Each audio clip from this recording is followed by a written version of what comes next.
With our dual protagonists, we have two fantasy, the samurai and the shinobi. We want the player to experience both, and we cannot squeeze both fantasy into one character because samurai and shinobi came from a different social class. They have different lives, so we cannot really mix them together.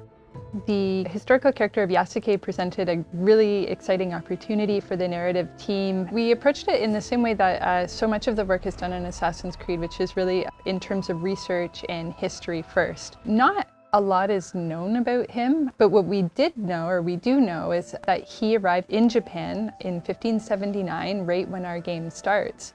And that he had relationships with some of the most interesting people in our setting, like Oda Nobunaga, the Portuguese, and Jesuits, which made it very sort of tantalizing and enticing from a narrative perspective to come in and start weaving these facts with story in between.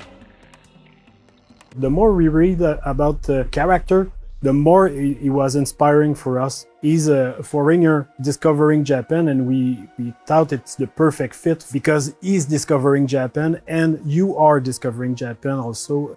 And on the flip side, we have Naoe, who comes from the province of Iga, which is a remote mountainous area, fiercely independent, known as the birthplace of shinobi. So they're very contrasting perspectives that really expose a lot of different sides and facets of the era.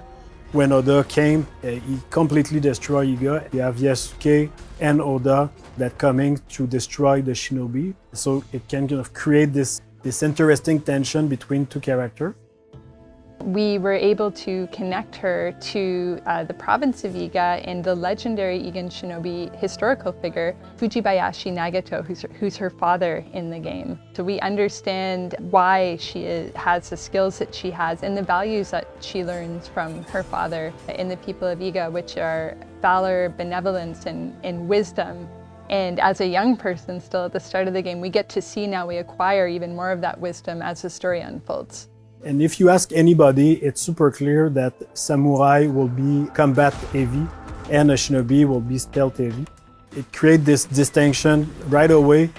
Yasuke can fight with all his advantage, his stature, like he's a big guy, he can break door, he can fight multiple enemies, he can break armor. Compared to Naoe, like her character and their outfit, it's really about being stealth, being unseen. She's the only one with the hidden blade, so they have clear advantage that put them into the stealth and the combat, even if they can do a bit of both. They're a really great pair together because on one side we have Naoe, who's very intense and passionate and determined woman who is very set on her goals. She's kind of got her heart on her sleeve and she'll say what she feels in the heat of the moment. And this intensity that she brings as a shinobi, but that she also brings to her relationship. And this balances very well with Yasuke, who is sort of a thoughtful, level head to Naoe's fiery passion.